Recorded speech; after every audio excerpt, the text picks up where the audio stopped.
నమస్తే. Welcome to our channel. ప్రస్తుతం మనతో ప్రముఖ ఆధ్యాత్మికవేత్త, ఆస్ట్రాలజర్ అనంత శర్మ గారు ఉన్నారు. వారితో మాట్లాడదాం. నమస్తే అండి. మహాగణాధిపతియే నమః. ఓం దక్షిణామూర్తయే నమః. చాలా మంది ఉద్యోగాలు కావాలన్నా, లేదు అంటే ధన సమస్యలు తగ్గాలన్నా, ముఖ్యంగా ఇల్లు, సొంత గృహం కావాలని ప్రతి ఒక్కరికి ఆశ ఉంటుందండి. ఒక చిన్న ఇల్లు ఉండాలి, మాకంటూ సొంతంగా ఉండాలి అని. సొంత గృహం కోసం కూడా చాలా మంది, అలాగే పొలాలు అమ్ముడవ్వాలన్నా, లేదు స్థలాలు కొనుక్కోవాలన్నా, ఏది కావాలన్నా సప్త శనివార వ్రతం చేస్తారు చాలా మంది. ఆ సప్త శనివార వ్రతం 7 శనివారాల వ్రతం అంటారు. అది ఎలా చేయాలండి? ఆ రోజు పాటించాల్సిన విధి విధానాలు ఏంటి అనేది వివరించండి. మీరు అడిగిన ప్రశ్న శనివారాల వ్రతం గురించి. ఈ భూములు ఇబ్బందులు ఉన్న వాళ్ళకి కానీ, భూములు అమ్మకం కాని వాళ్ళకి కానీ, ఇల్లు కొనాలనుకున్న వాళ్ళని ఏదో ఒక సంకల్పం మనసులో పెట్టుకుని ఆ శనివారాలు ఏం చెయ్యాలి అంటే, ధర్మశాస్త్రం శనివారం శ్రవణ నక్షత్రం వచ్చిన నాడు కానీ, అదే పుష్యమీ నక్షత్రం నాడు వచ్చిన శనివారంతో కూడా కానీ, అనురాధ నక్షత్రం శనివారంతో కూడుకొచ్చిన నాడు కానీ, ఉత్తరాభాద్ర నక్షత్రం శనివారంతో కూడా వచ్చిన నాడు కానీ, ఈ వ్రతాన్ని ఆచరించడం వల్ల 7 శనివారాల్లో అంతా ఇంకా రాలేదు తప్పని పరిస్థితి. ఖచ్చితంగా ఏదో శనివారాల్లో తగ్గుతుంది 7 వారాలు. ఈ శనికి అధిపతి వెంకటేశ్వర స్వామి కాబట్టి ఆయన్ని ఏ విధంగా ఆరాధించాలి అంటే, తెల్లవారుజామునే లేవడం, శుచిగా స్నానం చేయడం, చక్కగా ఉండడం, అన్ని ఏర్పాట్లు చేసుకోవడం, దేవుడి మందిరానికి కావాల్సినవన్నీ ముందు రోజు రాత్రి తెచ్చుకోవడం, వరిపిండి అంతకన్నా ముఖ్యమైనది దీపారాధనకి, వరిపిండి ఇవన్నీ ముందు రోజు రాత్రి అన్ని తెచ్చుకోవడం, ఆ 7 కొండల వాడి ఫోటో వెంకటేశ్వర స్వామి కుటుంబ సమేతంగా అంటే భార్యాభర్తలతో ఉన్నది ఆ ఫోటో తెచ్చి పెట్టుకోవటం, దేవుడి మందిరంలో చక్కగా అలంకరించుకుని, కింద పద్మాలు ముగ్గు చక్కగా అలంకరించుకుని, దాని మీద తెల్లటి బట్ట వేసుకుని, దాని మీద బియ్యం 1 కేజీ పావు అలా బియ్యం పోయటం, ఆ బియ్యం పోసినాక కలశ స్తంభం స్థాపించడం, కలశ చుట్టూరా చక్కటి పసుపు బొట్లు పెట్టి, కుంకుమ బొట్టు పెట్టి, అందులో మామిడి కొమ్మ కంపల్సరీ ఇన్ని నీళ్లు పోసి మామిడి కొమ్మ పెట్టి, దానిపైన కొబ్బరికాయ పెట్టి, అది కలశ స్థాపన రెడీ చేసుకుని మామూలుగానే పూజ చేయాలి సుమా. అది సాయంకాలం. ధర్మశాస్త్రం అంటే 7 శనివారాల వ్రతం సాయంకాలం చేయవలసిన వ్రతం. అలాగే ఉదయం నుంచి ఉపవాసం ఉండాలి కంపల్సరీ. పళ్ళు అవి తినచ్చు. ఈ రోజుల్లో ఎవరు ఉండకపోతాం, చిన్నవాళ్ళకి కూడా ఏదో ప్రాబ్లం వస్తుంది. పళ్ళు పూర్తిగా ఉపవాసం ఉండాలి. మధ్యాహ్నం నుంచి పళ్ళు తీసుకోవడం, సాయంకాలం దాకా ఓపి పట్ట. ఆ వచ్చే బ్రాహ్మడు చేత చేయించుకోవాల్సిన వ్రతం, సొంతంగా చేసుకోవాల్సిన వ్రతం కాదు ఇది. బ్రాహ్మడు వస్తాడు చక్కగా 6 గంటలకి రమ్మంటే 6 నుంచి 8 దాకా.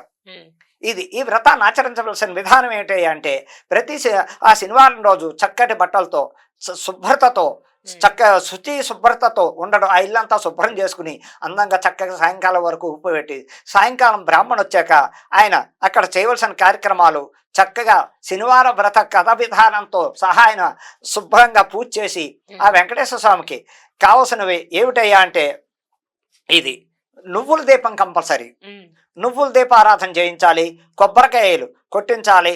అలాగే 7 లడ్డూలు 7 లడ్డూలు దగ్గర పెట్టుకోవాలి. 7 లడ్డూలు ఒక మంచి ఆకులో, పళ్ళాల్లోను వడ్లో కాకుండా ఒక అరిటాకులోనో విస్తరాకు ఏదైనా, అందులో 7 లడ్డూలు కంపల్సరీగా 7 లడ్డూలు అది పెట్టుకోవడం. అక్కడ ఆయన అయ్యగారి పూజ అయ్యేంత పర్యంతం చక్కగా భక్తి శ్రద్ధలతో చేస్తూ, అది ఆచారం పాటిస్తూ చక్కగా చేసుకున్నాక ఏం చెయ్యాలి అంటే, 8 గంటలకల్లా నైవేద్యాలు రెడీ అయిపోవాలి. ఎవరో ఇంట్లో పెద్దవాళ్ళు ఉంటారు, ఆ దంపతులు కూర్చున్నా కాకుండా ఇంట్లో పెద్దవాళ్ళు ఆ 7-8 గంటలకి మొత్తం వంట పూర్తవ్వాలి. భోజనం చేసి తీరాలి ఆ రోజు. సాయంకాలం భోజనం చేసి తీరాలి కుటుంబ సభ్యులు.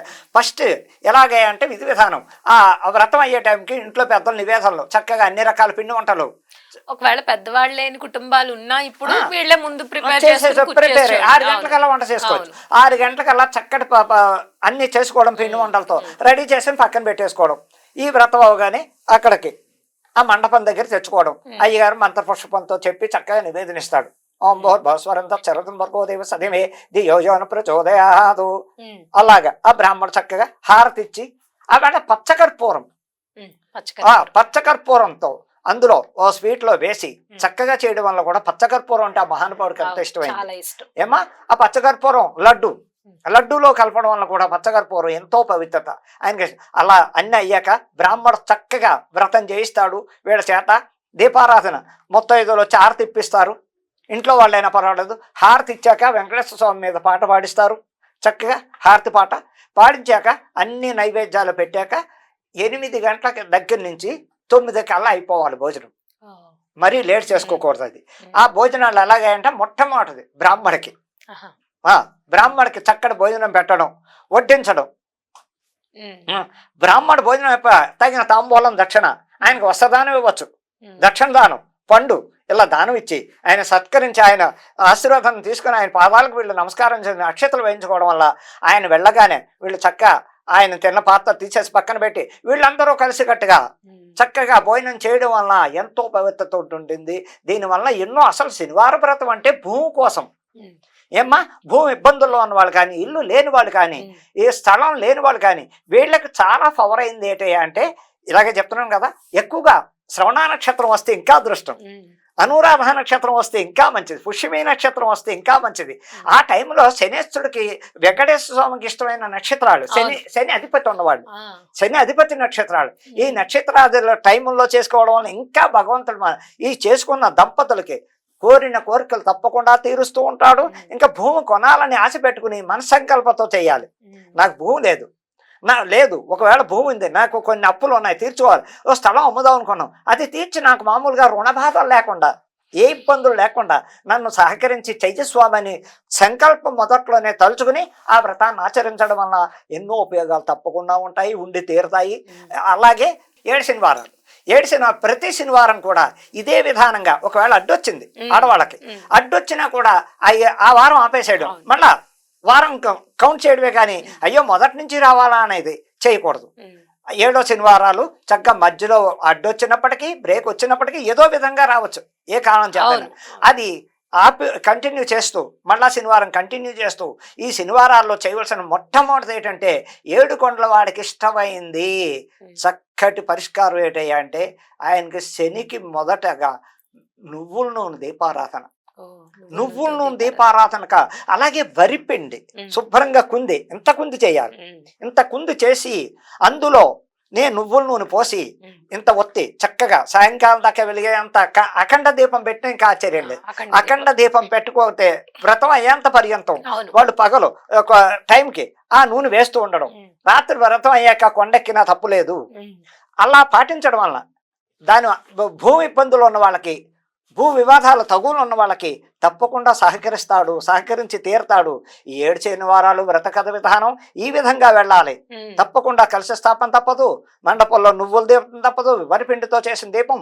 అలాగే ఈ వీళ్ళు రకరకాలుగా ఆచరించి పాటించి అయ్యగారిని తెచ్చుకోవాలి. కంపల్సరీ అయ్యగారి ఇంటికి వచ్చి చేసిన వ్రతమే ఫలిస్తుంది, కానీ మన సొంతంగా చేసిన వ్రతం ఫలించదని తప్పకుండా అక్కడ ఆ వేళ అందరూ ఇంటిలో పాది నామం బొట్టు పెట్టుకోవడం వల్ల ఇంట్లో చక్కగా ఆ వేళ 7 కొండల వాడి నామం పెట్టుకుని ఆ వ్రతం దగ్గర కూర్చుంటే ఆ మహానుభావుడు ఎంతో సంతోషిస్తాడు.